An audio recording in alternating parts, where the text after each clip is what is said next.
Je vous accueille à notre étude biblique de ce soir.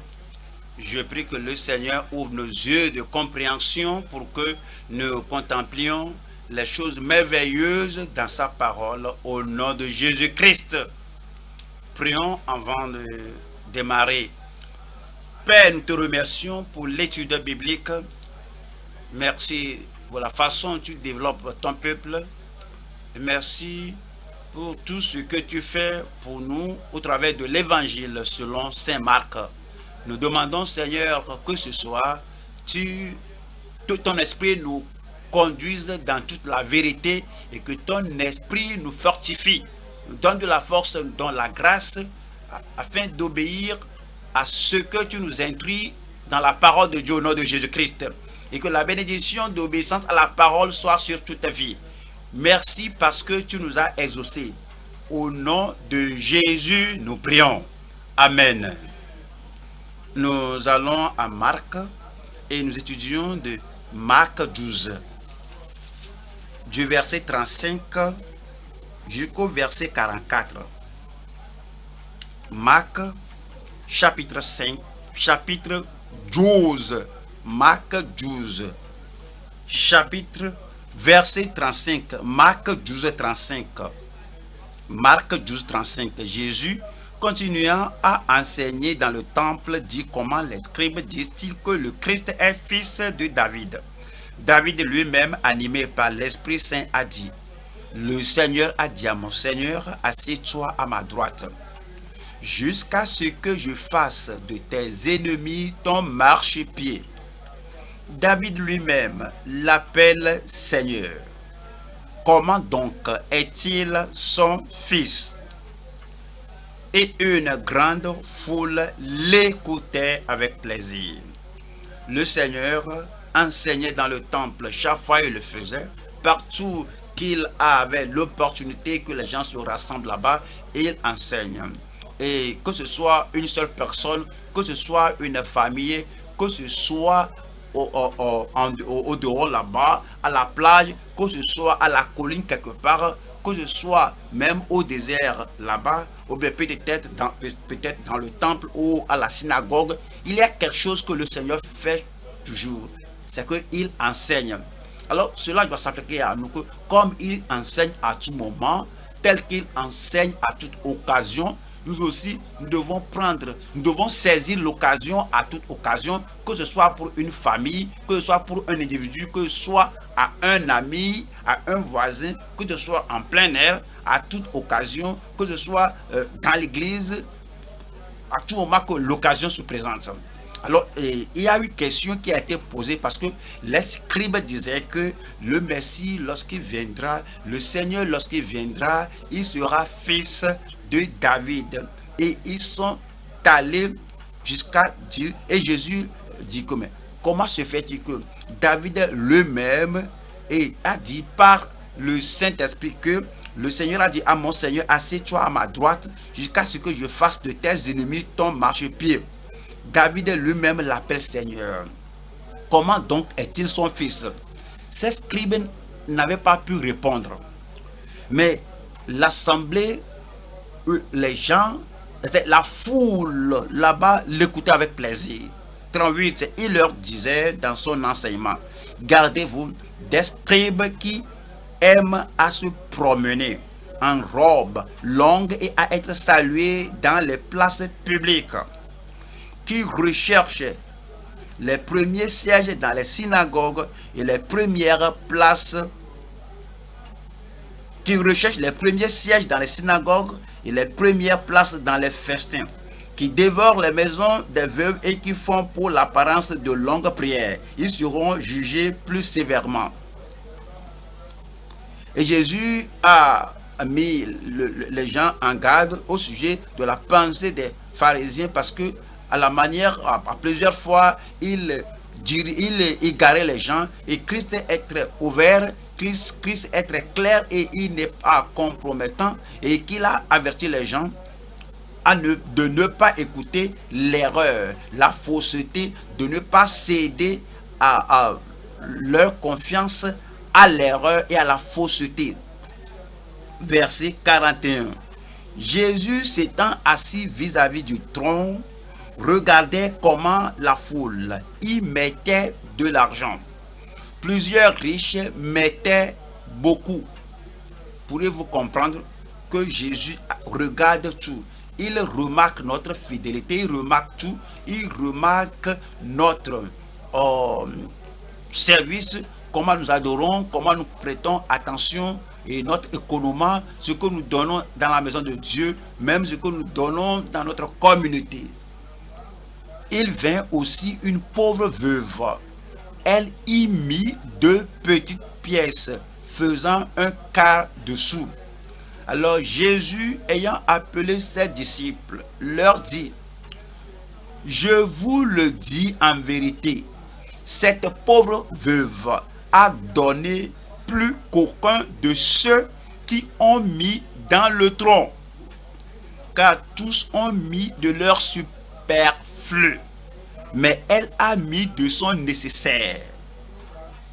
Elle a mis de sa pauvreté, de son nécessaire, de tout ce qu'elle a, tout ce qu'elle possédait, tout ce qu'elle avait pour vivre.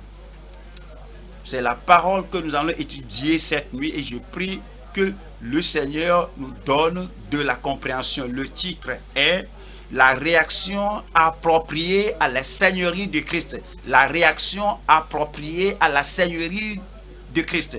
Le Seigneur espère que quand nous écoutons sa parole, quand nous écoutons de lui en tant que Seigneur Sauveur, quand nous écoutons de lui en tant que Emmanuel, Dieu avec nous, que nous répondions, que nous réagissons de façon appropriée, qu'on n'entende pas et qu'on ne s'en aille pas, qu'on n'écoute pas à l'enseignement de la parole de Dieu et puis on s'en va sans rien faire. Alors il faut qu'il y ait une réaction, une réponse appropriée, une réaction appropriée. S'il y a une réaction appropriée, il y a une réaction non appropriée. C'est-à-dire que j'ai entendu, j'apprécie cela, j'ai entendu et j'ai questionné cela, j'ai remis cela en cause, j'ai entendu cela et j'argumente, je dispute cela, moi je ne crois pas. Ça c'est une réaction non appropriée. Alors quelle est la réaction appropriée? J'entends, je dis merci Seigneur, cela me donne plus de compréhension, une nouvelle compréhension. À cause de cela, je veux avoir une bonne approche, je veux avoir un bon comportement envers le Seigneur à cause de ce que j'ai compris. Je veux être obéissant à ce que j'ai appris. Une obéissance appropriée, une réaction appropriée à la Seigneurie de Christ. Nous allons voir 3 points comme le message est divisé en 3 parties. Nous allons voir, numéro 1, c'est l'exposé de la Seigneurie du fils de David. C'est dans la parole de Dieu. Alors Jésus a dit, n'avez-vous pas lu, n'avez-vous pas vu ce que David a dit de lui, ce qu'il a dit de Christ, et il leur a donné un exposé. Il leur a donné une explication, une exhortation, une illumination au sujet de ce qu'ils ont entendu. L'exposé de la Seigneurie du Seigneur, l'exposé de la Seigneurie du fils de David. 2. Son exposition du levain des scribes séducteurs. Il a averti les scribes. Il les a avertis que ces scribes sont des séducteurs. Ils peuvent faire de longues prières, ils peuvent porter un uniforme religieux, des vêtements longs, et ils peuvent marcher d'une manière spéciale, ils peuvent même changer leur voix et parler d'une manière dignifiée et d'une manière qui s'impose. Et Jésus a dit, prenez garde, méfiez-vous de leur levain, de leur erreur, de leur fausseté. Méfiez-vous, prenez garde de leur déception. Deuxième point, c'est son exposition du levain des scribes séducteurs. 3. C'est notre expression d'amour et du service consacré. Notre expression d'amour et du service consacré. Comme on voit sous ces 3 points, il y a quelque chose de très important à comprendre. Comme nous voyons ces 3 points, il y a quelque chose de dangereux à éviter. comme on voit ces 3 points-là, il y a une dévotion pour vous à appliquer, pour nous à exprimer notre expression d'amour et de service consacré ou dévoué. Je vais au premier point. Le premier point, je lis une fois encore Marc chapitre 12. Je lis à partir du verset 35. Marc chapitre 12, verset 35. Jésus, continuant à enseigner dans le temple, dit: comment les scribes disent-ils que le Christ est fils de David? Ils ont entendu à maintes reprises que les scribes enseignaient, les sadducéens enseignaient, les pharisiens enseignaient, ces dirigeants religieux, ces prédicateurs religieux enseignaient au peuple que Christ est le fils de David. Maintenant, Jésus veut que les gens comprennent comment il est fils de David. Nous allons au verset 36. David lui-même, animé par l'Esprit Saint. Arrêtons un peu. C'est merveilleux de comprendre tout ce qu'on lit dans la Bible, que ce soit dans l'Ancien Testament, parce que David a vécu dans l'Ancien Testament. Les psaumes sont écrits dans l'Ancien Testament. Toutes ces déclarations, toutes ces prophéties, toutes ces paroles, tout ce que David a dit, ce que les autres ont dit, les prophètes, les rois, ils ont dit que David a dit. David, animé par l'Esprit Saint, a dit. Alors, s'ils n'ont pas accepté la parole de David, ils ne rejettent pas David, mais ils rejettent la déclaration du Saint-Esprit. C'est que David, animé par l'Esprit Saint, a dit. Cela veut dire que ces gens n'ont pas seulement parlé, ils n'ont pas seulement ouvert la bouche et donné leur opinion. Ils ont parlé étant animés par l'Esprit Saint. Le Seigneur a dit à mon Seigneur que voici ce que David a dit. Il a dit par le Saint-Esprit. Le Seigneur, S-E-I-G-N-E-U-R, se référant au Dieu Tout-Puissant. Cela se réfère à El Shaddai. Cela se réfère à je suis celui qui suis. Alors cela se réfère à Dieu le créateur des cieux et de la terre. Le Seigneur a dit à mon Seigneur. Voilà le Seigneur qui est S capital, et il y a qui est le Seigneur Dieu, il y a S, il y a le petit S qui se réfère aussi au Seigneur Jésus. Le Seigneur a dit à mon Seigneur, assieds-toi. Le Seigneur, le Dieu Tout-Puissant, S capital pour Dieu Puissant, S petit S pour Jésus, assieds-toi à ma droite jusqu'à ce que je fasse de tes ennemis ton marchepied. David du Saint-Esprit l'appelle Seigneur.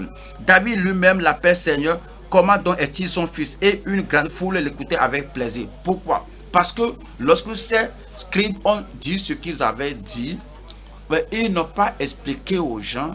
Ils citent seulement, ils répètent la parole de Dieu. Mais maintenant que l'illumination vient, il y a l'explication maintenant qui vient, il y a l'exhortation maintenant qui vient, et une compréhension appropriée de la parole maintenant vient. Les gens maintenant, alors ils l'écoutaient avec plaisir. Lorsqu'il a dit que le Seigneur a dit à mon Seigneur, où est-ce que David a dit cela? Allons à Psaume 110.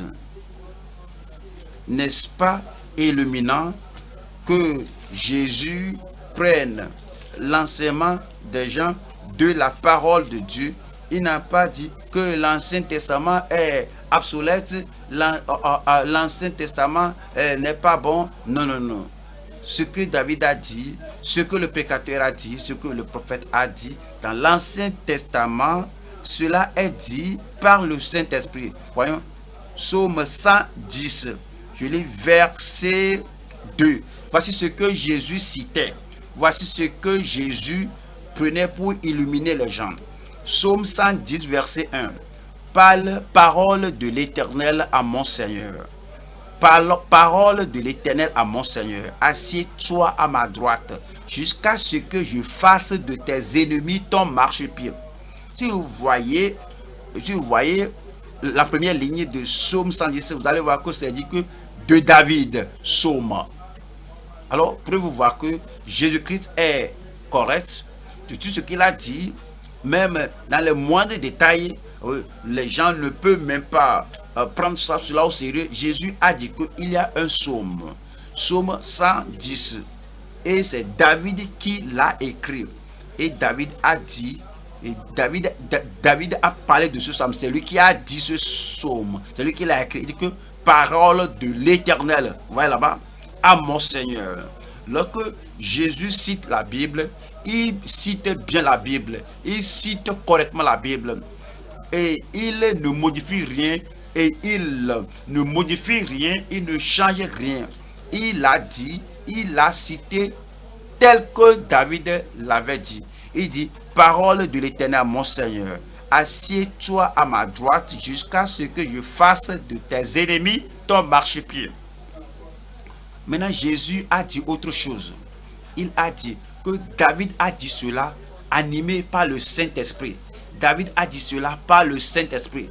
Nous devons comprendre, vous devez comprendre que tout ce que nous lisons dans la parole de Dieu de l'Ancien Testament jusqu'au Nouveau Testament, tout est venu du Saint-Esprit. Numéro 1, ce n'est pas l'opinion d'un homme. 2, ce n'est pas une supposition d'un homme. Je crois que ça va bien. Ce n'est pas la tradition d'un homme.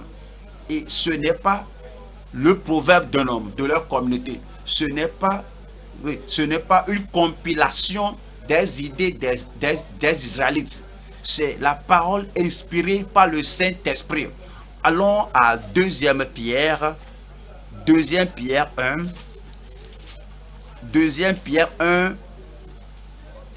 Pierre 1, 21. Car ce n'est pas par une volonté d'homme qu'une prophétie a jamais été apportée, mais c'est poussé par le Saint-Esprit que des hommes ont parlé de la part de Dieu. C'est exactement ce que Jésus disait. Il disait que tous ces prédicateurs, tous ces prophètes, tous ces rois, David inclusivement, ont dit ce qu'ils ont dit, étant animés par le Saint-Esprit. Cela atteste ce que l'Ancien Testament a dit, et cela atteste le fait que ce qu'on dit ici, que le Nouveau Testament, que l'Ancien Testament nous a donné par le Saint-Esprit et le Nouveau Testament. Le Nouveau Testament, est-ce qu'on peut dire sur la même chose que David et Christ a dit de David? Ce qu'on a dit, est-ce qu'on peut dire la même chose des prophètes de l'Ancien Testament, les gens qui ont déclaré la pensée de Dieu, la volonté de Dieu dans l'Ancien Testament, que ces gens-là, ils ont parlé par le Saint-Esprit? Jean 16. Jean 16, verset 13. Jean, chapitre 16. Jean 16, verset 13.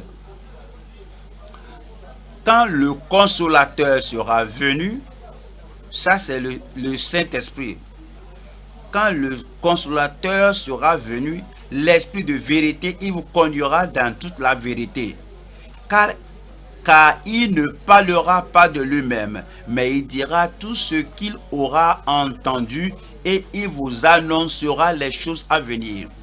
Déjà, nous avons déjà établi que David, tous les prophètes, les rois et tous les gens qui ont parlé dans l'Ancien Testament ont parlé par le Saint-Esprit qui les a animés.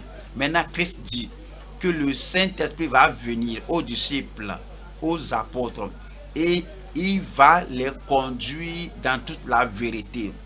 Et ils entendront de lui et du ciel, et il va les enseigner, il va les conduire. Jean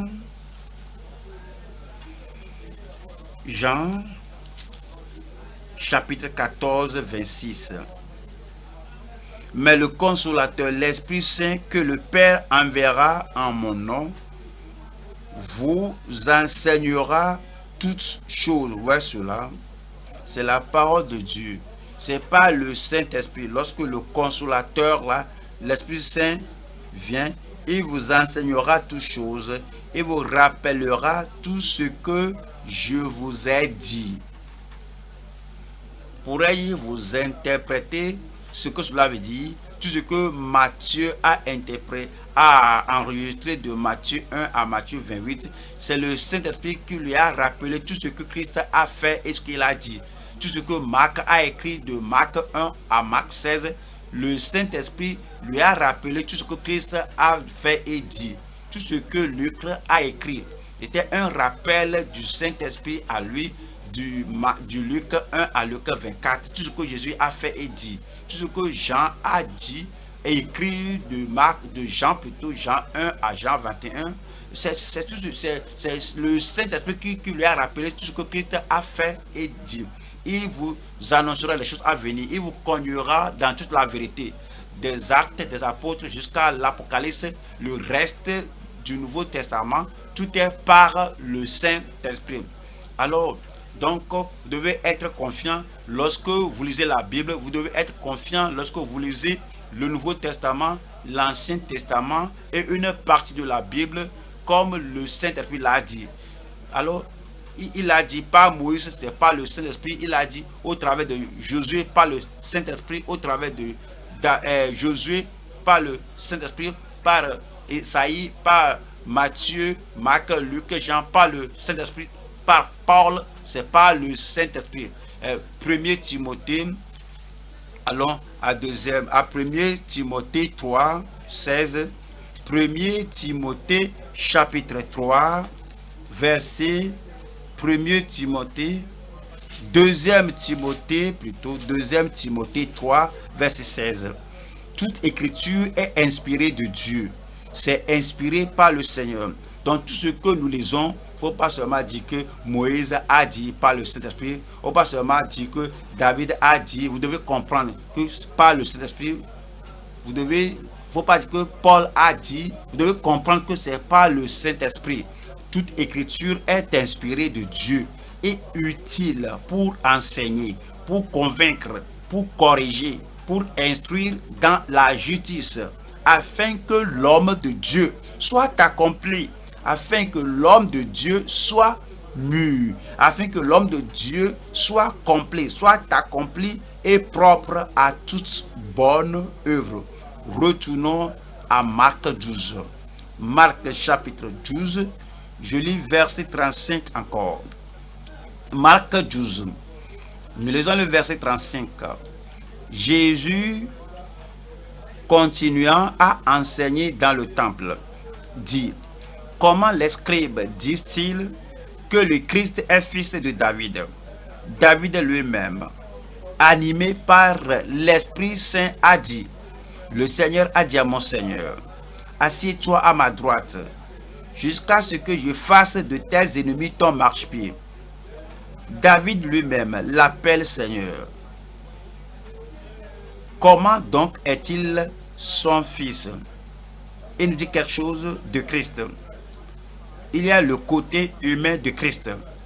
Il est né de Marie. Il est venu dans ce monde. Et il est fils de l'homme. D'une part, fils de l'homme. D'une part, la postérité de David. D'une part, le fils de David. Cela parle de son humanité. Voyons Romains 1. Romains 1, verset 3. Romains 1, verset 3. Romains 1, verset 3. Et qui concerne son fils né de la postérité de David selon la chair. Nous devons comprendre que non seulement l'humanité de Christ, qu'il a porté notre chair, mais il était irréprochable, il n'a pas commis de péché, il a vécu comme nous, il était affamé, il était fatigué, il a même dormi dans la barque, il a marché avec les disciples, il a soupé avec eux. Cela parle de son humanité.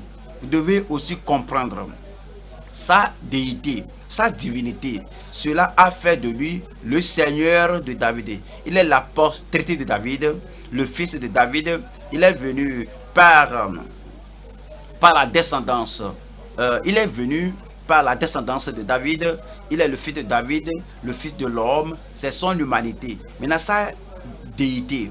Et Romains 1, verset 4. Est déclaré fils de Dieu avec puissance. Est déclaré fils de Dieu avec puissance.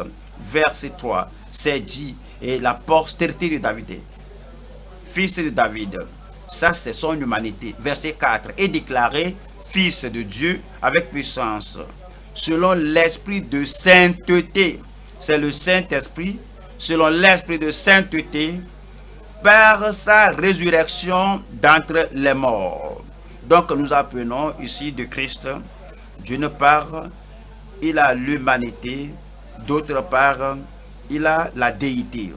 D'une part, il est fils de l'homme, la postérité de David. D'autre part, il est le fils de Dieu.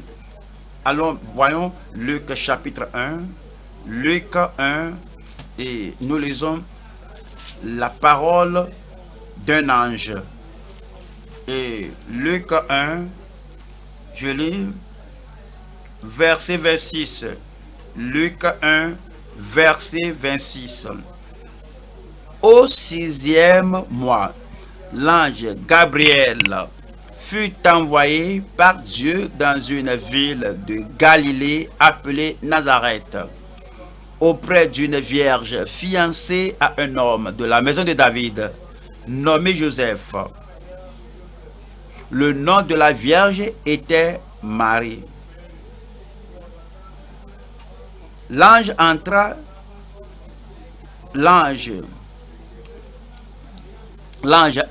chez elle. L'ange entra chez elle et dit, je te salue, toi à qui une grâce a été faite. Le Seigneur est avec toi.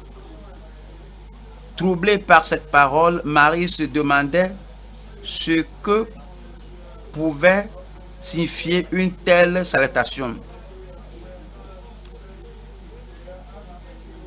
L'ange lui dit, ne crains point, Marie, car tu as trouvé grâce devant Dieu. Et voici, tu deviendras enceinte, et tu enfanteras un fils, et tu lui donneras le nom de Jésus. 32. Il sera grand, et sera appelé fils du Très-Haut. Il sera grand, il sera appelé fils du Très-Haut. C'est sa déité, c'est sa déité. Il est le fils du Dieu Très-Haut, et le Seigneur Dieu lui donnera le trône de David, son père. Le trône de David, son père. Son père David, son humanité. Et il est fils de David, son humanité, il est fils de David. Et en même temps, il est fils de Dieu. 33. Il régnera sur la maison de Jacob éternellement, et son règne n'aura point de fin. Marie dit à l'ange, comment cela se fera-t-il, puisque je ne connais point d'homme? L'ange lui répondit, voyons ceci, le Saint-Esprit viendra sur toi, et la puissance du Très-Haut te couvrira de son ombre. C'est pourquoi le Saint-Enfant qui naîtra de toi sera appelé. Ça y est, qui naîtra de toi, c'est son humanité. Marie, la Vierge, est un homme. Et elle va donner naissance à un fils. Cela montre que il est humain, il est un homme. C'est pourquoi le Saint-Enfant qui naîtra de toi sera appelé fils de Dieu. L'ange a dit qu'il aura une part humaine et une part divine. Il sera appelé fils de Dieu. 37. Car rien n'est impossible à Dieu. C'est ce que l'ange a dit. Il peut joindre les deux natures. Il peut avoir l'humanité et la déité. Tout cela est impossible à l'homme, mais rien n'est impossible à Dieu. Cela s'adresse à nous. Cela parle de notre Seigneur Jésus-Christ qui a l'humanité d'une part et la déité ou la divinité d'autre part. Allons à Philippiens chapitre 2. Philippiens chapitre 2. Philippiens 2, verset 6. Lequel existant en forme de Dieu, c'est la déité de Christ, existant en forme de Dieu, n'a point regardé comme une proie à arracher d'être égal avec Dieu, mais s'est dépouillé lui-même en prenant une forme de serviteur, en devenant semblable aux hommes. C'est son humanité. Il est fils de Dieu, c'est sa déité, et maintenant il est devenu semblable aux hommes, c'est son humanité. Et ayant paru comme un simple homme, c'est l'humanité, il s'est humilié lui-même, se rendant obéissant jusqu'à la mort, même jusqu'à la mort de la croix. C'est pourquoi aussi Dieu l'a souverainement élevé et lui a donné le nom qui est au-dessus de tout nom, afin qu'au nom de Jésus, tout genou fléchisse, dans les cieux, sur la terre et sous la terre, et que toute langue confesse que Jésus-Christ est Seigneur, à la gloire de Dieu le Père. C'est très clair donc que le Fils de David, le Fils de Dieu, le Seigneur de David, cependant, c'est le rejeton de David. Voyons, retournons à Marc 12. Voyons l'attitude de la foule, la joie de la foule lorsqu'ils ont entendu les deux côtés de Christ. Humain pourtant divin. Verset 37. Marc 12, 37. David lui-même l'appelle Seigneur. Comment donc est-il son fils? Et une grande foule l'écoutait avec plaisir. Une grande foule l'écoutait avec plaisir. Il a bien enseigné, il a bien fait, et il a résolu leurs problèmes, et il a sauvé leur âme, il les a illuminés, il leur a ouvert l'écriture. La même chose est avec nous aujourd'hui. Il est le sauveur, il est celui qui nous guérit, il est notre libérateur, il est notre enseignant, il est le prophète qui doit venir comme Moïse. Alors il est le roi, il est le prince, il est le rédempteur, il est tout en tout dans notre vie. Et les gens de ce jour-là, comme les gens, à l'instar des gens de ce jour-là, nous joignons à eux pour dire que je suis au Seigneur, il m'enseigne et c'est pas le Saint-Esprit. Et une grande foule l'écoutait avec joie. Que vous êtes heureux, que je suis heureux, que par le Saint-Esprit, il peut nous enseigner même aujourd'hui. Et nous voyons l'exposé de la seigneurie du fils de David. Alors, deuxième point maintenant, son exposition du levain des scribes séducteurs. Verset 38. Alors, verset 38. Il leur dit, dans son enseignement, gardez-vous des scribes qui aiment à se promener en robe longue et à être salués dans les places publiques, qui recherchent les premiers sièges dans les synagogues et les premières places dans les festins, qui dévorent les maisons des veuves et qui font pour l'apparence de longues prières. Ils seront jugés plus sévèrement. Jésus a dit aux gens qui l'écoutaient, il a dit à ses disciples que voici ce que les scribes faisaient, voici ce qu'il enseignait, voici ce qu'il essayait d'expliquer, que cela est faux. Ce n'est pas une bonne doctrine. C'est un levain qui va corrompre tout ce que nous avons.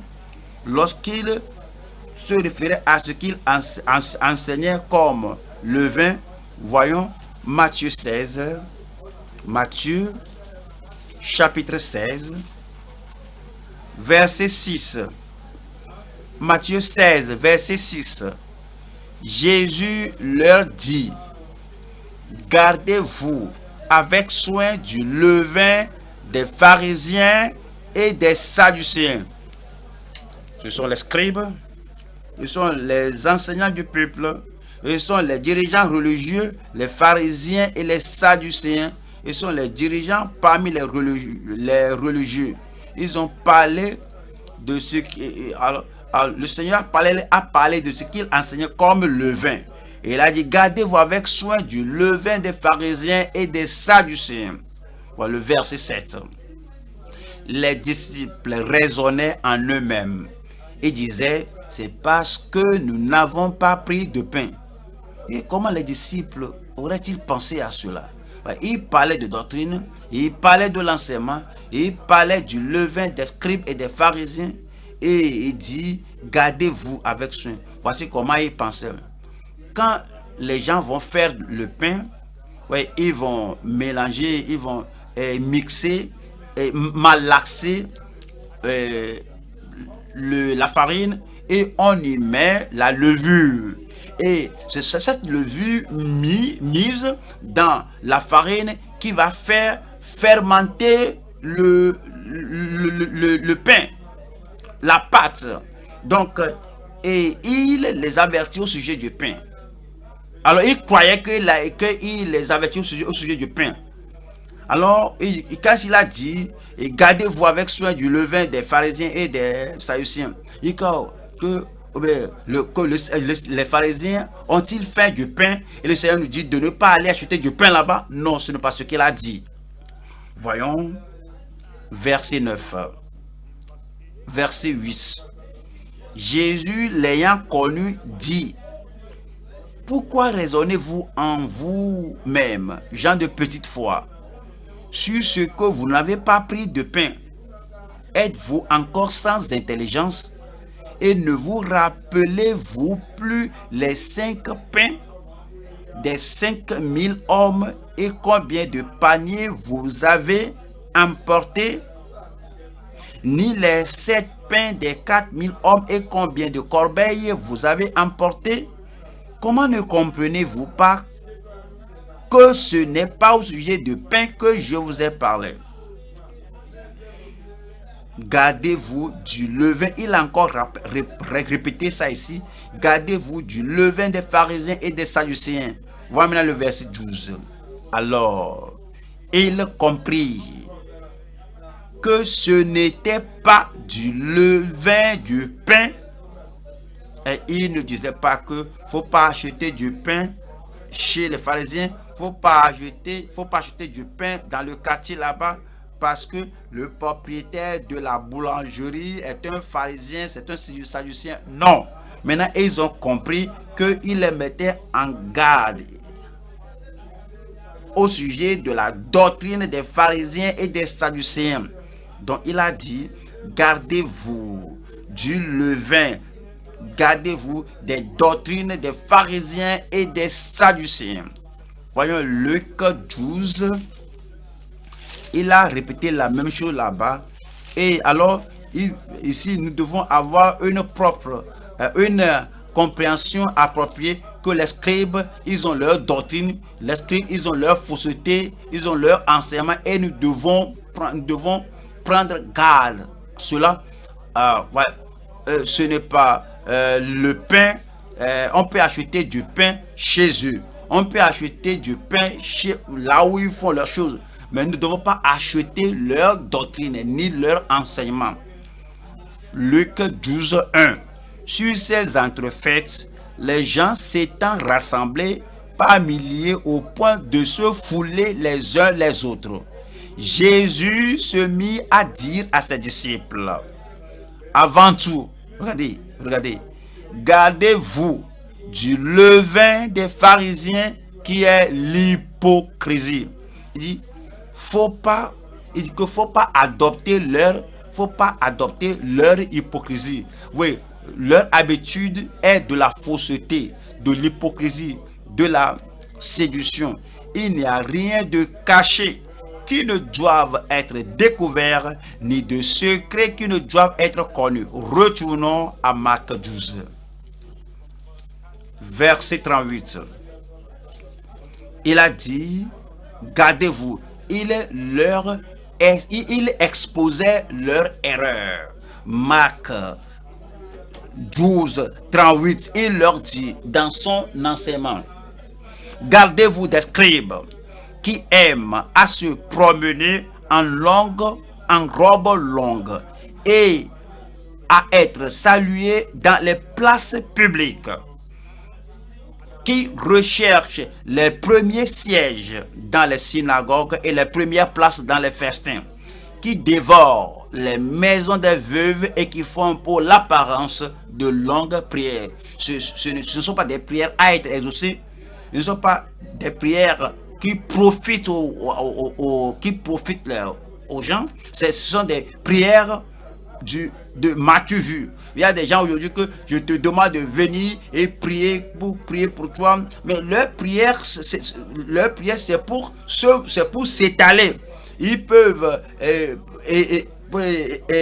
faire la pub que si je prie pour toi, cela ne va pas t'arriver, et après cela ils vont encore demander, envoyer de l'argent. Les gens vont envoyer de l'argent, on va jeûner pour toi, on va prier pour toi. Il y a divers types de prières. Le Seigneur a dit que ces scribes faisaient de longues prières pour séduire les gens. Ouais, c'est pour à l'apparence de longue prière. C'est pour l'apparence qu'ils font de cela. Ils seront jugés plus sévèrement. Je prie, comme le Seigneur nous a dit de prendre garde, comme il nous a dit de ne pas s'approcher de ces gens, de ne pas s'y impliquer. Vous n'allez pas vous y engager. Nous n'allons pas nous y engager au nom de Jésus-Christ. Allons à Matthieu 23. Matthieu 23. Matthieu 23. Verset 13.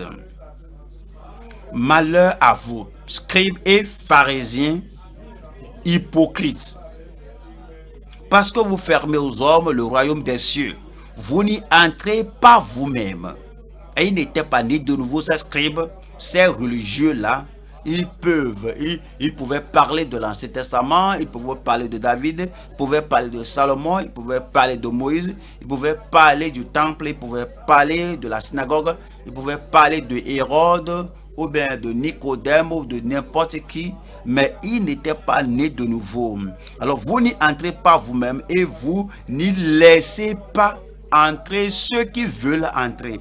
Malheur à vous, scribes et pharisiens, hypocrites, parce que vous dévorez les maisons des veuves. C'est pourquoi Jésus a dit, gardez-vous. Parfois, c'est plus surprenant que certains de ces gens-là ont dit que amenez votre argent, on va prier pour vous. Amenez de l'argent, on va prophétiser à votre vie. Amenez de l'argent, on va faire ceci.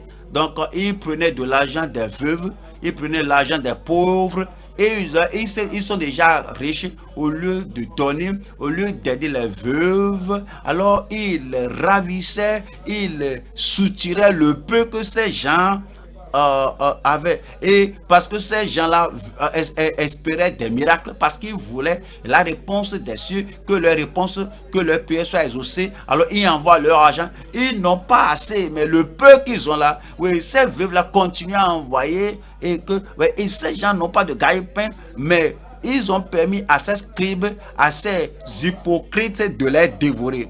Je prie que Dieu nous accorde la compréhension.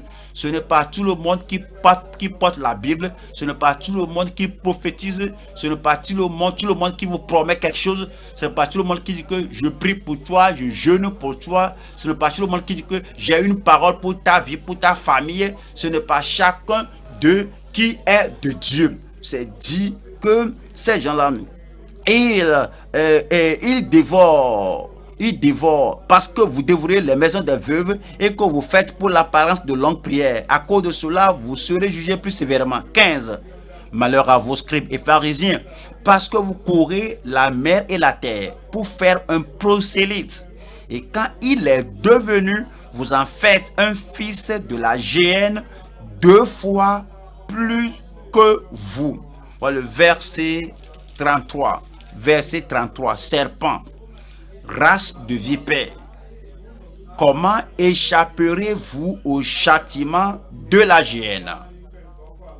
Ils ne vont même pas permettre, vous n'allez pas permettre à un candidat de l'enfer de vous séduire, de vous prophétiser faussement et de prier faussement pour vous. Je prie que Dieu vous accorde la sagesse, que le Seigneur vous accorde l'intelligence, qui vous accorde la vigilance pour veiller et prendre garde comme le Seigneur nous a ordonné de prendre garde.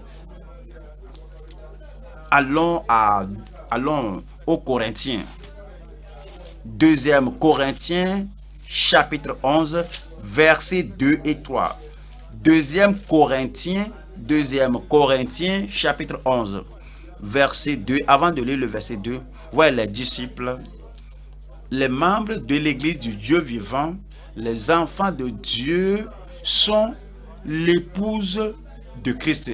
Et l'épouse continue aujourd'hui l'église. Ceux qui sont nés de nouveau sont l'épouse de Christ. Et Christ a le souci de son épouse, de ses âmes précieuses. C'est pourquoi il a dit, prenez garde. La même chose à vous. Si vous êtes un ministre, un véritable prédicateur de la parole, vous devez avoir le souci pour l'épouse de Christ. Pour les vrais croyants, vous aurez le souci pour les enfants dans l'église de Dieu. Vous aurez le souci pour les jeunes dans le ministère des jeunes. Vous aurez le souci pour nos membres sur le campus. Vous aurez le souci pour les pères, les mères, les adultes et pour tout le monde dans l'église. Parce que ceux qui sont nés de nouveau sont les véritables membres du corps de Christ. Ils sont l'épouse de Christ. Alors vous n'allez pas vouloir qu'un méchant, qu'un étranger les terrasse. 2 Corinthiens 11 verset 2. Car je suis jaloux de vous d'une jalousie de Dieu. C'est ce que Christ a fait. Il est jaloux. Il a la jalousie de son peuple. Gardez-vous, prenez garde. Alors il veut les préserver, il veut les garder, il veut les amener au ciel en fin de compte. Nous avons le même cœur de vrai berger, le même cœur de grand berger. Comme il a averti son peuple, donc nous avertissons le peuple de Dieu aujourd'hui, car je suis jaloux de vous d'une jalousie de Dieu, parce que je vous ai fiancé à un seul époux, pour vous présenter à Christ comme une vierge pure. Toutefois, de même que le serpent séduisit Ève par sa ruse, je crains que vos pensées ne se corrompent et ne se détournent de la simplicité à l'égard de Christ. Le verset 13. Ces hommes, ces scribes-là, ces hommes-là, ces pharisiens-là, ces hommes-là, ces sadducéens-là, ces hommes, ces faux prophètes, ces hommes-là, priez pour moi, les prophètes, priez pour moi, ces hommes-là, ceux qui vendent la prière, ces hommes-là, ceux qui commercialisent la religion, ces hommes-là, ceux qui veulent voler les brebis dans le troupeau de ceux qui sont réellement nés de nouveau, ils ne vont pas évangéliser le pécheur qui est dehors là-bas, mais ils vont évangéliser, ils vont voler ceux qui sont déjà nés de nouveau, ceux qui ont reçu la parole de Dieu, ceux qui sont sauvés, sécurisés dans le troupeau de Dieu. Ils courent après eux et ils ont une tente ici, ils ont un sanctuaire ici et ils invitent, viens et quitte le côté là. Pourquoi tu vas dire à un enfant de quitter sa maison? Il a assez de nourriture ici, il a assez d'aliments ici, il est bien nourri ici, il a assez de soins ici. Pourquoi ne pas aller vers ceux qui sont sans abri? Pourquoi ne pas aller vers les pécheurs pour leur prêcher l'évangile? Si réellement ils avaient l'évangile, non. Mais ils sont des loups et des loups en habit de brebis. Ces hommes-là sont de faux apôtres, des ouvriers trompeurs et déguisés en apôtres de Christ. Et cela n'est pas étonnant puisque Satan lui-même se déguise en ange de lumière. Il n'est donc pas étrange que ces ministres aussi se déguisent en ministres de justice. Leur fin cela sera selon leurs œuvres. Le Seigneur nous avertit et je prie que nous prenons garde à la parole et que nous vivions et que nous ayons une réaction appropriée à la parole de Christ, au message de Christ au nom de Jésus-Christ. Dites un bon Amen. Amen. Matthieu 24, la parole de Christ encore, Matthieu 24. Verset Matthieu 24, écoutons la parole de Christ. Vous êtes enfant de Dieu, écoutez Christ maintenant. Vous êtes disciple de Christ, écoutez Christ. Vous êtes né de nouveau, vous êtes sauvé et lavé par le sang de l'agneau, écoutez Christ. Matthieu 24, 24. Car il s'élèvera de faux Christ et de faux prophètes. Ils feront de grands prodiges et des miracles, au point de séduire, s'il était possible, même les élus.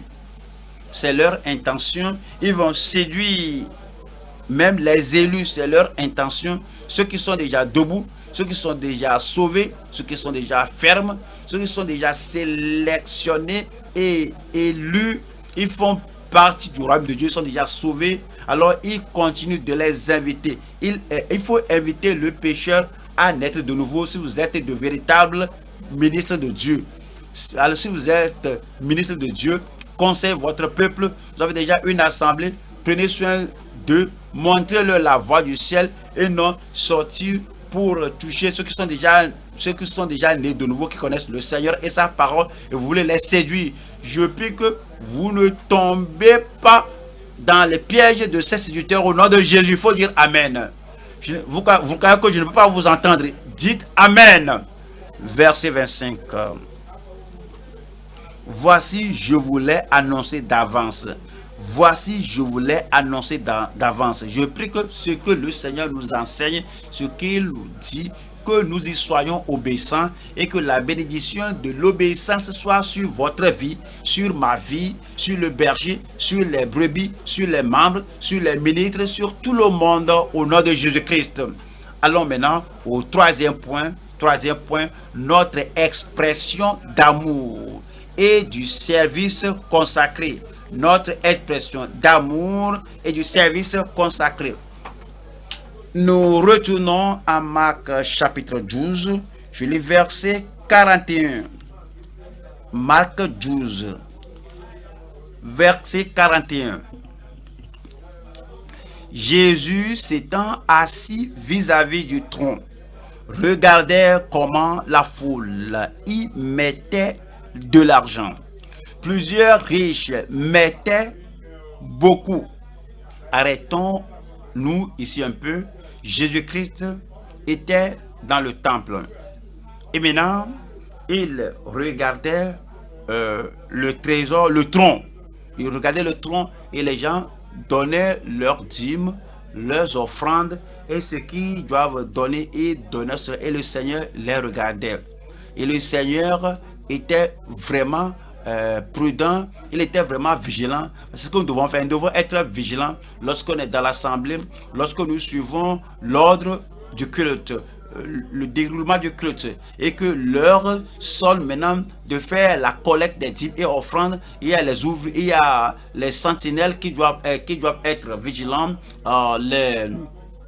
les surveillants doivent être vigilants pour que les offrandes soient mises dans le tronc approprié et que lorsque on fait le compte, on compte les choses, lorsqu'on calcule tout là-bas, il faut que les dirigeants soient là, qu'on voit que est-ce que ces gens-là qui comptent les choses, qui calculent ici, sont nos dirigeants. Alors, et tout ce qui est contribué, on doit veiller sur tout cela. Verset 41. Jésus s'étant assis vis-à-vis du trône, regardait comment la foule y mettait de l'argent. Plusieurs riches mettaient beaucoup. Lorsque nous sommes ensemble dans l'église, c'est facile de lever ce qu'on a, et puis on prie, et puis on donne. Et maintenant, alors maintenant, nous sommes maintenant confinés, Et, si cela se passe dans votre communauté, que vous ne pouvez pas venir même d'être 20 ou 50, et voici le temps de la collecte. Au culte dominical, voici le temps de la collecte au réveil de jeudi, ou le temps de la collecte de dîmes ou offrandes le lundi. Ce que vous avez, vous allez mettre ça de côté et mettre ça dans le tronc. Le lundi prochain, vous mettez cela. Le jeudi prochain, vous mettez cela.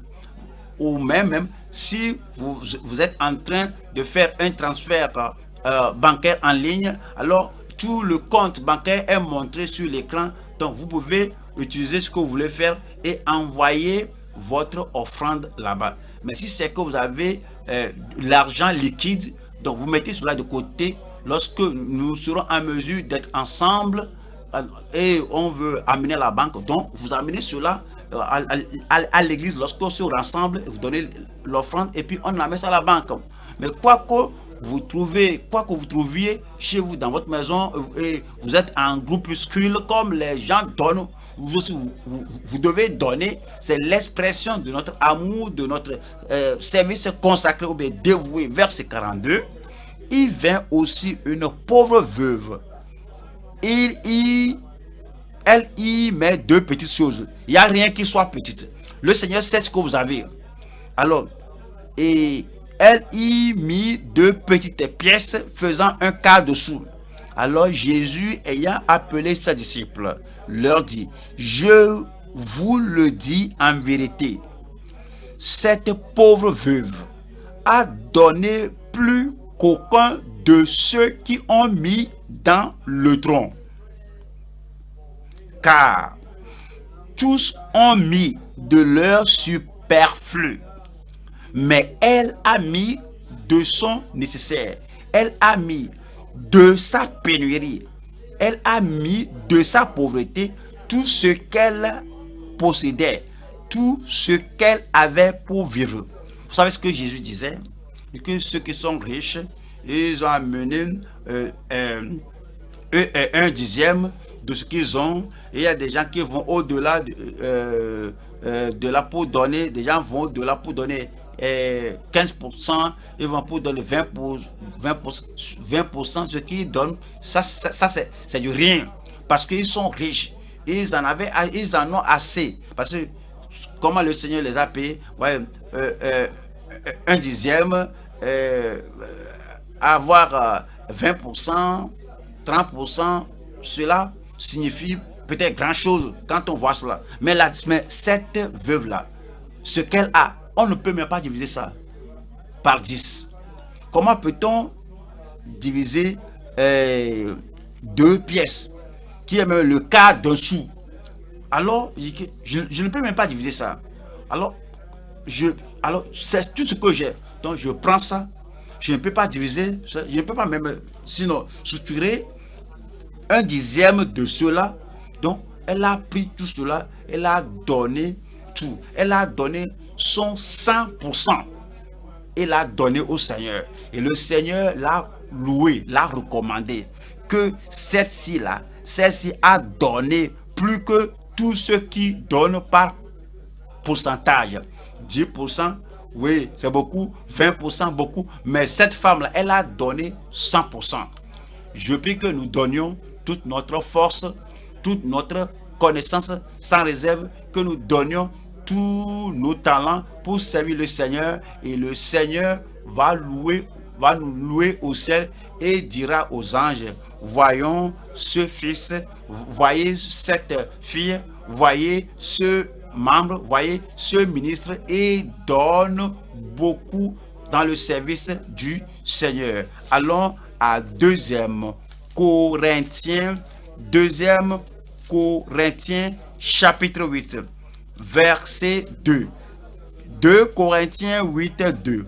Au milieu de beaucoup de tribulations qui les ont éprouvés, leur joie débordante et leur pauvreté profonde ont produit avec abondance de riches libéralités de leur part. Ces Corinthiens, ils étaient pauvres. Ces gens à Macédoine, Paul parlait d'eux. Ils étaient des gens pauvres, ils étaient des indigents, mais ils sont des gens qui font de grandes libéralités. Verset 3, ils ont, je l'atteste, donné volontairement selon leurs moyens et même au-delà de leurs moyens, nous demandant avec de grandes instances la grâce de prendre part à l'assistance destinée aux saints.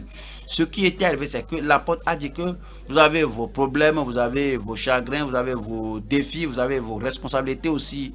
Mais nous connaissons vos conditions, on ne peut rien vous demander. Mais ils ont dit non, il ne faut pas nous permettre d'être trichés de la bénédiction de Dieu, parce que le Seigneur a dit que donner vous sera donné.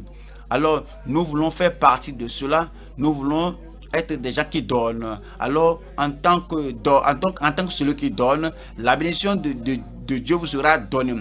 Donc, nous demandons avec de grandes instances la grâce de prendre part à l'assistance destinée aux saints. À l'assistance destinée aux saints. Et non seulement ils ont contribué, comme nous l'espérions. On n'espère pas qu'ils donnent quelque chose parce qu'ils ont leurs défis, ils ont leurs fardeaux, ils ont leurs problèmes aussi. Mais c'est dit que, et non seulement ils ont contribué comme nous l'espérions, mais ils se sont d'abord donnés eux-mêmes au Seigneur. Ils se sont d'abord donnés au Seigneur.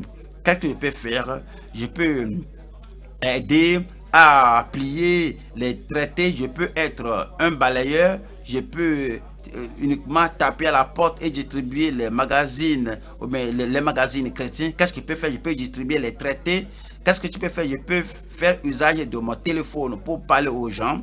Mais c'est dit, et non seulement ils ont contribué comme nous l'espérons, vous allez croire qu'ils vont se concentrer sur leurs problèmes, sur leur pauvreté, mais il dit non. Ces gens-là, ils ont donné, mais ils se sont d'abord donnés eux-mêmes au Seigneur, puis à nous par la volonté de Dieu. Puis à nous par la volonté de Dieu. Ouais, il y a des gens, ils disent que je ne suis pas occupé, je ne suis pas affairé, il n'y a rien à faire, il n'y a personne qui me donne quelque chose. Mais eux-mêmes, ils se sont donnés au Seigneur. Dans le lieu secret de leur maison, ils disent que Seigneur, nous nous donnons à toi. Et puis ils sont sortis et ils se sont donnés à nous, aux apôtres, aux dirigeants, par la volonté de Dieu. Peut-être vous êtes en retraite, peut-être vous êtes maintenant, vous ne travaillez plus et vous n'allez plus chaque jour au boulot, mais le pasteur ne sait pas ça, votre pasteur de groupe ne sait pas ça. Vous êtes seulement là et vous lisez les journaux et vous allez sur l'internet, vous voyez les actualités. Qu'est-ce que tu fais? Après, tu lis la Bible. Qu'est-ce que tu fais après cela?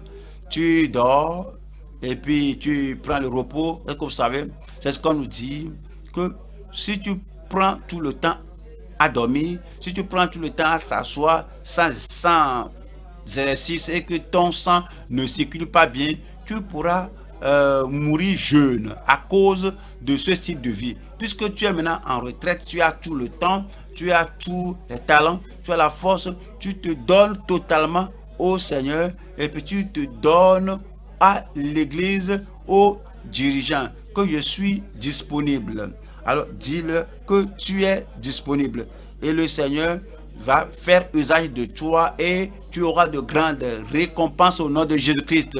Je dois vous rappeler la promesse de Dieu qu'on a le jeudi passé, que vous allez servir le Seigneur votre Dieu et bénira votre pain et bénira votre eau. Alors vous allez le servir avec intelligence, vous allez le servir avec votre habileté, avec votre formation, vous allez le servir avec toute votre habileté, tout ce que tu as. Il ne faut pas dire que je suis en retraite, je suis maintenant pensionnaire, je suis oisif tous les jours. Amène ce que tu as, amène ton expérience pour servir le Seigneur et grande sera ta récompense sur la terre et puis au ciel au nom de Jésus-Christ. Et avec une longue vie, le Seigneur vous rassasiera. Que je vois le sourire à votre visage. Et avec une longue vie, il vous bénira et vous montrera son salut et sa rédemption au nom de Jésus-Christ. Je vais maintenant à 2 Corinthiens chapitre 5. 2 Corinthiens chapitre 5 verset 14. Car l'amour de Christ nous presse, parce que nous estimons que si un seul est mort pour tous, tous donc sont morts, et qu'il est mort pour tous, afin que ceux qui vivent ne vivent plus pour eux-mêmes. Que ceux qui vivent ne vivent plus pour eux-mêmes. Prenez une partie de votre temps pour servir le Seigneur, une partie de votre trésor pour servir le Seigneur, une partie de votre argent pour servir le Seigneur, une partie de vos expériences, il faut donner cela pour servir le Seigneur. Le Seigneur a besoin de vous, de votre service, afin que ceux qui vivent ne vivent plus pour eux-mêmes, mais pour celui qui est mort et ressuscité pour eux. Soyez un ambassadeur pour Christ, un ambassadeur de Christ. Verset 20. Nous faisons donc les fonctions d'ambassadeur pour Christ. Comme si Dieu exhortait par nous, nous vous en supplions au nom de Christ, soyez réconciliés avec Dieu. Et soyez dévoués à Dieu, soyez consacrés à Dieu et donnez ce que vous avez. C'est heureux d'être un donateur, mais celui qui donne. Acte chapitre 20, verset 35. Cherchez l'expansion et l'établissement du royaume de Dieu. Cherchez l'expansion et la propagation du royaume de Dieu par votre service, par votre évangélisation, édification, par votre suivi, par les choses par les dons que vous faites. Avez-vous vu en ce temps de confinement, même en ce temps de défi, le gouvernement même dit que s'il y a une maison là-bas, s'il y a une chambre là-bas qui n'est pas utilisée, vous pouvez le donner. Il y a des organisations caritatives qui donnent des maisons pour prendre soin des gens. Et il y a des gens qui ont beaucoup donné pour prendre soin des gens. Si les gens peuvent faire cela en ce temps de défi, et parce qu'ils ont l'amour, ils sont patriotiques, pourquoi ne pas donner toute votre maison pour le service quand l'opportunité est là? Pourquoi ne pas donner une parcelle pour le culte de Dieu si l'opportunité est là? S'il y a une partie que la famille n'utilise pas, peut-être les membres de la famille sont à l'étranger et c'est vacant, pourquoi ne pas donner cela et que les gens l'utilisent seulement? Dieu merci pour les gens qui l'ont déjà fait. Et vraiment c'est une bénédiction de faire cela, c'est un grand bonheur pour faire cela. Voyons Actes chapitre 20, verset 35. Je vous ai montré de toute manière que c'est en travaillant ainsi qu'il faut soutenir les faibles. Soutenir les faibles en individu, les faibles en tant que famille, soutenir les faibles en un faible frère, un faible, une sœur. Ils n'ont pas assez à payer leur facture médicale. Voici celui-ci n'a pas de père, n'a pas de maman. Voici celui-ci ne peut pas payer la scolarité à ses enfants.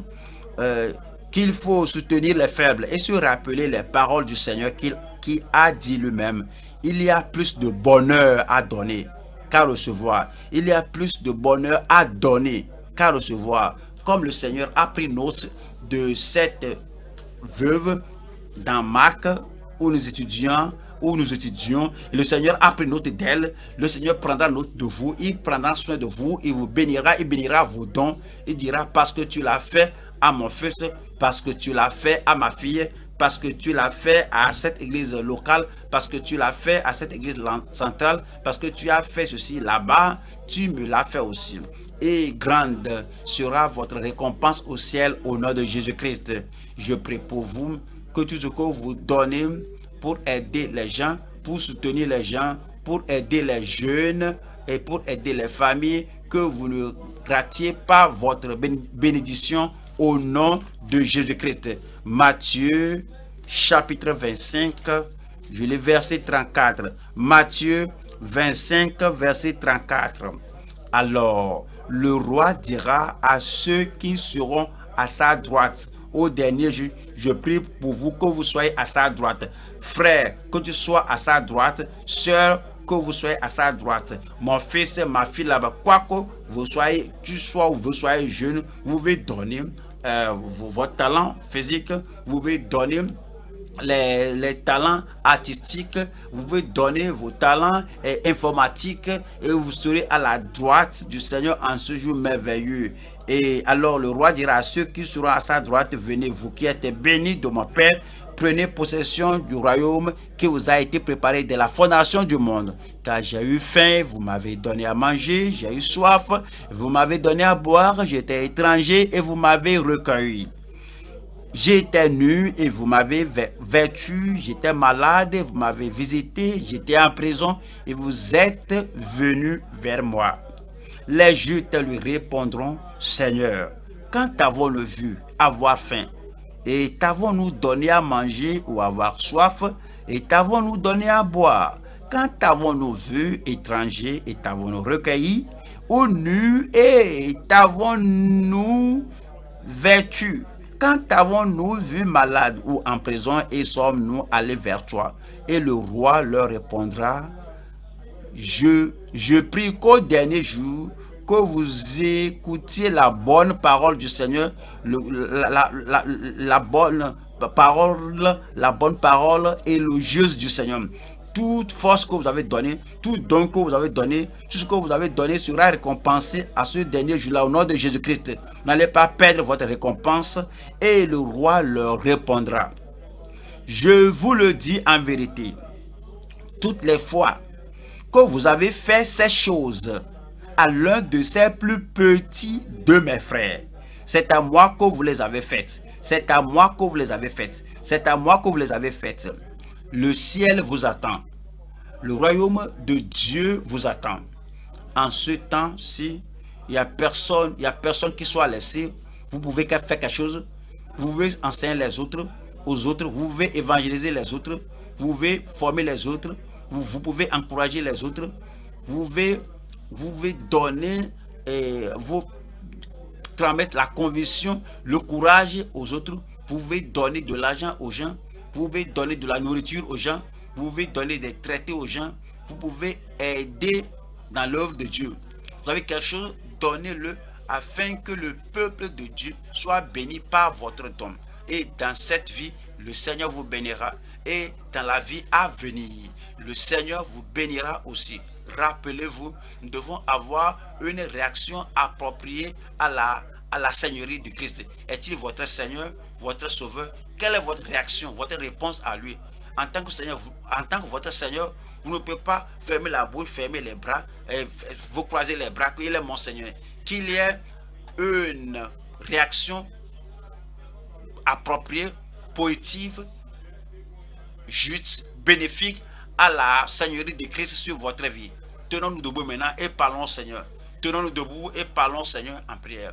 Le Seigneur vous a parlé, le Seigneur vous a illuminé, le Seigneur a exposé sa pensée à vous. Il faut dire, Seigneur, merci à toi. Maintenant, je sais que l'Ancien Testament nous a été donné par le Saint-Esprit.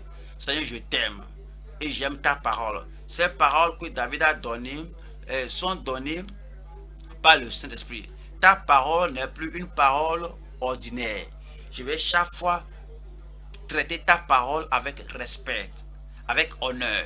Je vais traiter ta parole comme venant de toi par le Saint-Esprit.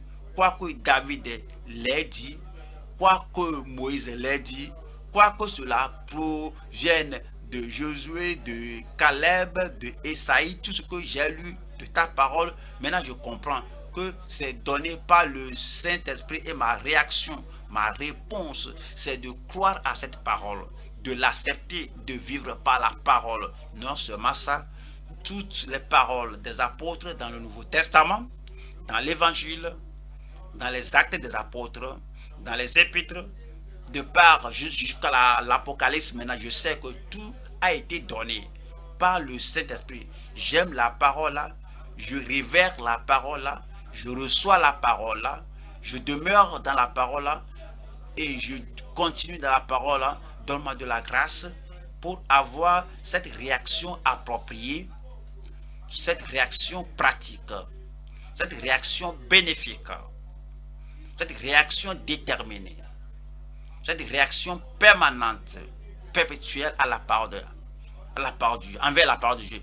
Et il t'a averti, il nous a averti, il nous a mis en garde du levain des scribes séducteurs. Seigneur, aide-moi à ne pas avoir l'amour pour l'erreur. Seigneur, aide-moi à ne pas avoir l'amour pour la fausseté. Seigneur, aide-moi à ne pas avoir l'amour pour une vie de relation sans la justice éternelle.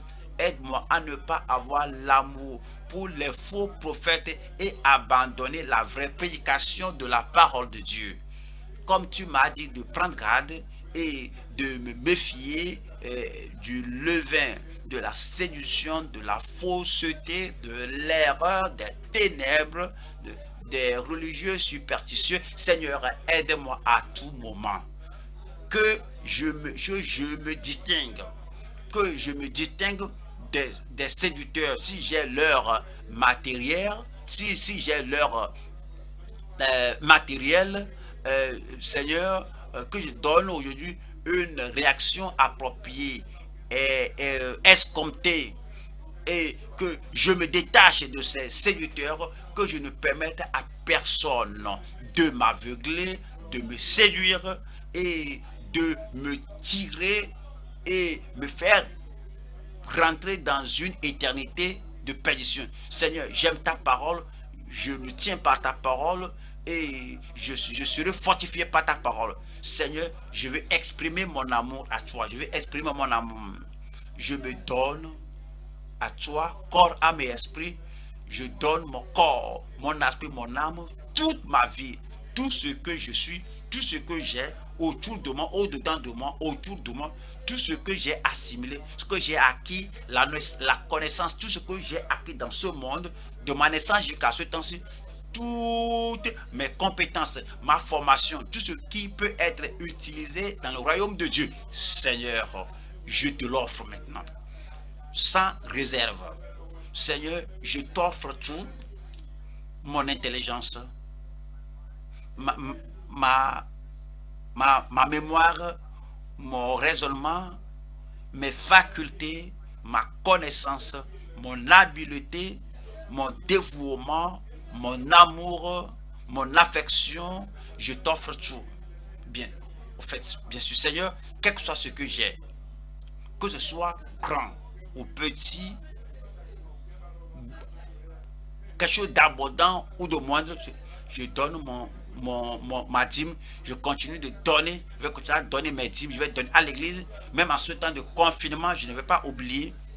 Au temps de l'offrande, je vais offrir, je vais mettre cela de côté afin que finalement, lorsqu'on viendra ensemble, je vais tout amener de façon pratique. Je serai productif, je vais toucher des vies, je vais tourner des vies vers le Seigneur, parler au Seigneur.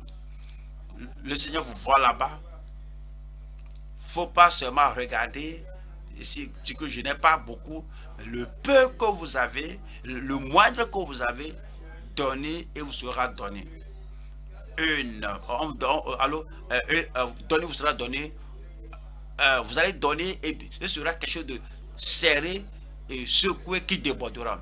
Cherchez d'abord le royaume de Dieu et sa justice et tout ça vous seront donnés par-dessus. Il n'y a pas de souci, il n'y a pas d'inquiétude. Le Seigneur pourvoira à tous vos besoins selon sa richesse dans la gloire en Christ Jésus. Il ne faut pas oublier, il y a plus de bonheur à donner qu'à recevoir. Parlez au Seigneur et que je vais répondre de façon appropriée. Il va répondre de façon volontaire, avec obéissance, avec volonté à la parole de Dieu que j'ai entendue aujourd'hui. Que le Seigneur vous bénisse. Prions ensemble. Père, au nom de Jésus-Christ, nous te remercions pour l'enseignement de la parole. Merci pour l'exposition de la parole de Dieu. Nous connaissons ton humilité et nous connaissons ta déité. Nous savons que tu es venu en tant que la postérité de David et cependant tu régneras comme le Fils de Dieu et ton royaume n'aura pas de fin. Tu as un royaume, tu as une domination qui ira de génération en génération. Merci Seigneur, parce que tu nous as fait part de ce royaume. Et je prie que la grâce pour demeurer, tu nous as fait partie du royaume, la grâce pour être utile dans le royaume, la grâce pour demeurer dans le royaume sans regarder en arrière, sans rétrograder, sans quitter le royaume, sans écouter les faux prophètes, sans prendre part au levain d'escribes séducteurs. Donne cette grâce-là au nom de Jésus-Christ. Seigneur, et à toute occasion, nous allons donner ce que nous avons, et à toute occasion, nous n'allons pas penser à nous-mêmes. Seigneur, donne-moi, donne-moi, je vais avoir plus. Mais Seigneur, ce que nous avons déjà volontairement, libéralement, de façon pratique et de façon déterminée, à cause de l'évangile, nous allons continuer à donner pour que notre vie, nos ressources soient une bénédiction spirituelle, matérielle à tout le monde autour de nous, au nom de Jésus-Christ. Nous comprenons que tes promesses, que comme nous donnons, tu vas nous redonner en portions multiples au nom de Jésus-Christ. Je prie que ta bonté, ta puissance, que ta grâce demeure avec ton peuple. Et que cette parole que nous avons entendue nous fasse pousser en avant, que nous fassions nos progrès dans le royaume de Dieu au nom de Jésus-Christ. Merci Seigneur, parce que nous savons que tu as exaucé. Au nom de Jésus, nous prions. Amen. Que le Seigneur vous bénisse. Je vous apprécie étant à l'étude biblique. Je vous aime et j'aime la façon dont vous répondez à la parole de Dieu. Que le Seigneur vous trouve fidèle tous les jours de votre vie. Et comme la bénédiction de Dieu viendra sur vous, je verrai et je me réjouirai avec vous, parce que Dieu est un Dieu fidèle. Il bénira votre réaction et réponse appropriée à l'enseignement de la parole de Dieu. Merci et que le Seigneur vous bénisse.